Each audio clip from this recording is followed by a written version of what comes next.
Hay algo sumamente inquietante en mudarse a una casa donde alguien murió recientemente. No se trata solo de la muerte en sí, sino de lo que queda después.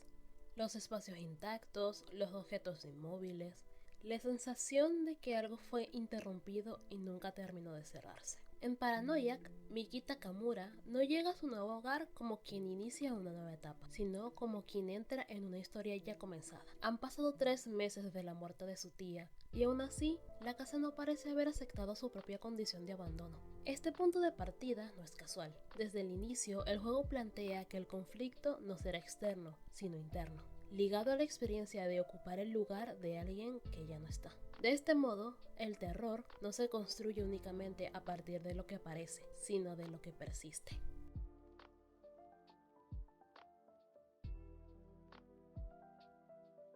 A medida de que nosotros como jugador avanzamos, la casa deja de percibirse como un entorno físico estable. Aunque su estructura no cambia radicalmente, la forma en que se experimenta sí lo hace. Los pasillos se hacen más largos, las habitaciones más densas, los recorridos más pesados. Este fenómeno puede entenderse desde una lectura simbólica. La casa funciona como una extensión de la mente de Miki. No es que el espacio esté objetivamente alterado, sino que está siendo reinterpretado desde un estado emocional específico. Aquí resulta pertinente la noción de lo siniestro desarrollada por Freud. Aquello que debería ser familiar se vuelve extraño cuando deja entrever algo oculto. La casa en Paranoiac no es desconocida, es demasiado conocida, demasiado cargada de significado. Cada habitación parece contener una memoria, aunque ésta nunca se exprese de forma directa. En este sentido, habitar la casa equivale a habitar el duelo. El primer indicio de que la casa no era un refugio llegó a través de un teléfono que rasgó el silencio con una violencia inesperada. Al otro lado de la línea, la madre de Miki no ofreció consuelo, sino un rechazo visceral. Al mencionar a su tía, la madre reaccionó con una crueldad estremecedora, calificando a su propia hermana difunta de estúpida y loca.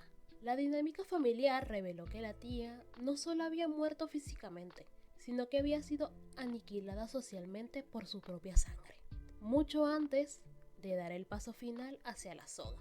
Con la caída del sol, la estructura de la realidad comenzó a desmoronarse para Miki, quien debía lidiar con una represión tratada con pastillas. Los eventos paranormales se manifestaron a través de detalles grotescos. Pelo asqueroso frotando en el agua de la cocina y una criatura parecida a un zombie que comenzó a acecharla por los pasillos. La mecánica de la supervivencia se volvió claustrofóbica. Miki se vio obligada a esconderse en armarios y vestidores, despertando cada mañana con la rigidez del miedo y la incertidumbre de si lo vivido fue real o un brote de su propia mente.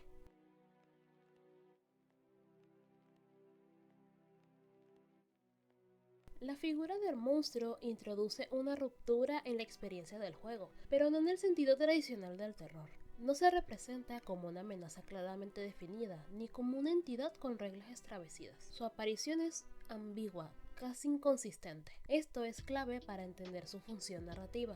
El monstruo no necesita una explicación porque no opera como un enemigo convencional. Más bien, actúa como una manifestación del conflicto interno de la protagonista. Puede interpretarse como una proyección del miedo, del trauma o incluso de la incomodidad de ocupar un espacio heredado. Sin embargo, el juego evita confirmar cualquiera de estas interpretaciones de manera definitiva. Esta ambigüedad obliga al jugador a posicionarse no frente al monstruo, sino frente a la experiencia de la misma Miki.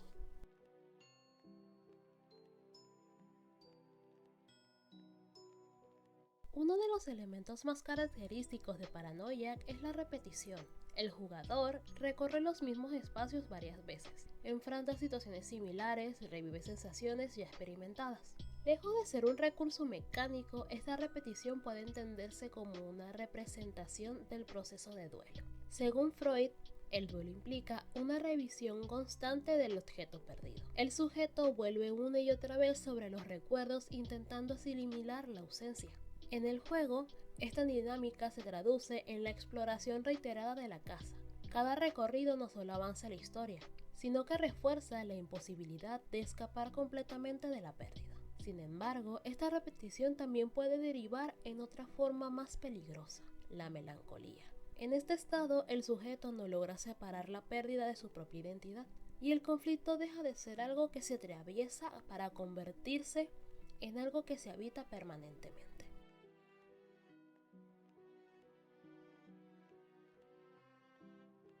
A través de archivos en una computadora y de notas dispersas a través de la casa, Miki reconstruyó el martirio de su tía. La historia que emergió fue la de una mujer destruida por la pérdida de un hijo y el estigma social. Tras perder a su bebé, los vecinos y la televisión la señalaron como una asesina. Aquí cabe aclarar algo, la tita de Miki no es ninguna asesina ni nada por el estilo. El aborto que sufrió esta fue algo que ella no pudo evitar, fue por causas naturales, por decirlo de alguna manera.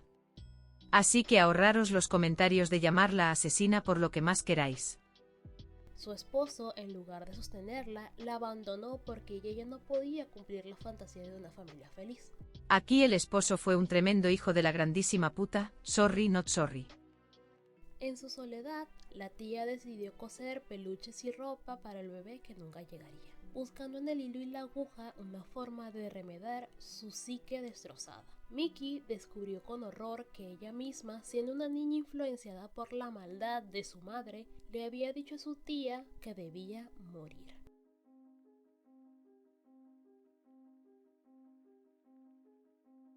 El momento en que Miki debe decidir si el monstruo existe o no constituye el núcleo del juego. No se trata simplemente de una elección, sino de una postura frente al conflicto. Aceptar la existencia del monstruo implica validar la propia experiencia, incluso si resulta inquietante o incomprensible. No significa necesariamente creer en lo sobrenatural, sino reconocer que algo está ocurriendo y que no puede ser ignorado. Negarlo, en cambio, supone intentar restablecer una lógica que ya ha sido alterada. Es un intento de protegerse, de mantener una idea de normalidad frente a lo que la amenaza. Esta decisión no define solo el desarrollo de la historia, sino también la forma en que el juego interpreta el duelo.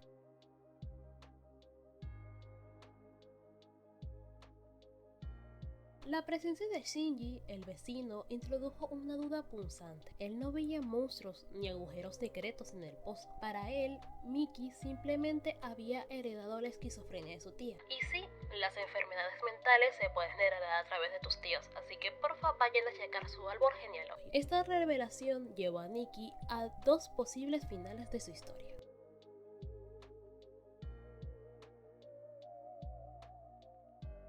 En el final donde Miki reconoce al monstruo, el enfrentamiento culmina en un momento inesperado. La criatura entrega un peluche llamado Miki. Este gesto introduce un elemento profundamente simbólico. El objeto remite a la infancia, a una identidad anterior al conflicto, a una forma de seguridad que parecía perdida. Lo importante no es el objeto en sí, sino lo que representa, la posibilidad de integrar la experiencia en lugar de negarla. El monstruo deja de ser una amenaza porque ya no necesita funcionar como tal. La casa recupera su normalidad y Miki decide marcharse, no como quien huye, sino como quien ha procesado lo suficiente para continuar.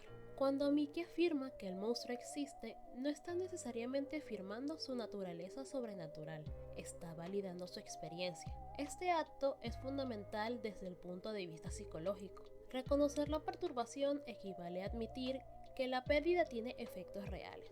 La persecución final culmina con un objeto infantil que introduce una dimensión regresiva, vinculada a la identidad primaria y al cuidado. El monstruo, que parecía una amenaza absoluta, se convierte en mediador de reconciliación.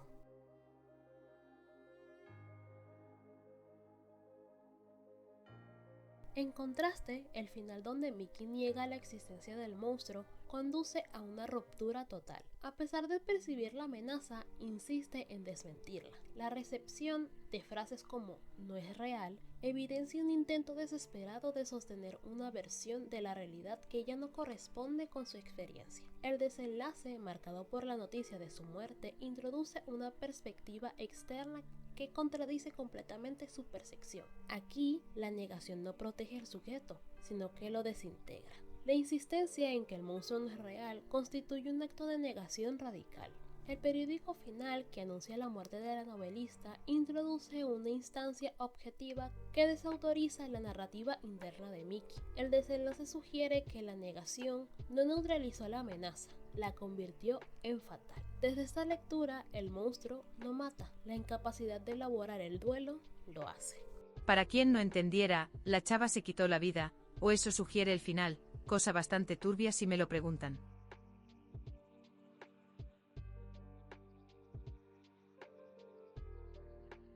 El hecho de que Mickey sea escritora no es un detalle menor. Su profesión implica una relación particular con la narrativa, construir historias, dar sentido a las emociones y organizar la experiencia, a pesar de que sabemos que a ella no le gusta su profesión. Sin embargo, en Paranoiac, esa capacidad se ve comprometida. Mickey no logra narrar lo que ocurre de forma coherente. La realidad se vuelve inestable y con ella su identidad. Negar al monstruo puede interpretarse como un intento de reescribir la historia, de imponer una lógica sobre lo que escapa de ella.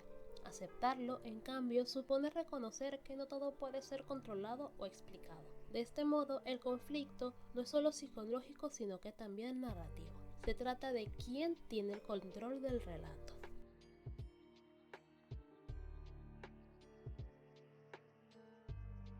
Paranoiac no plantea una dicotomía simple entre lo real y lo imaginario. Más bien cuestiona la necesidad misma de esa distinción. Lo que importa no es si el monstruo existe objetivamente, sino cómo afecta a quien lo percibe. El juego sugiere que el verdadero peligro no reside en lo desconocido, sino en la incapacidad de enfrentarlo. Negar una experiencia no la elimina, solo impide que sea procesada. En última instancia, Paranoia construye su horror a partir de una idea profundamente humana. Hay cosas que por más que intentemos descartarlas como ilusiones, siguen teniendo consecuencias reales y a veces reconocerlas es la única forma de sobrevivir. El resumen de todo esto es, idea terapia por lo que más quieras, que luego pasa lo que pasa y acabamos como Mickey, o peor, acabamos como la madre de Mickey, que es una tremenda narcisista de mierda. Ay, si sabéis de casos en los que vuestra familia es neurodivergente, coméntalos al psicólogo para que os haga los test pertinentes, no vaya a ser que salgáis también neurodivergentes. Yo conocí este juego mientras buscaba un RPG nuevo que traer al canal. De hecho, está en el canal de juegos por si quieren ver mi reacción de primera mano. Y aunque es corto, la verdad es que te deja un mal sabor de boca. Pero bueno, así son todos los juegos de Uri. Quizás en el futuro traiga a este canal la saga del nombre extraño para analizarla. Quiero pedir una enorme disculpa por mi ausencia. Entre los exámenes finales, que me enfermara, etc., me retrasé demasiado con muchas cosas. Pero si todo sale bien, tendrán video cada 3 semanas si el tiempo me lo permite. Sin nada más que decir, espero que les haya gustado el video. Recuerden darle like, suscribirse y demás. Hasta luego. Bye bye.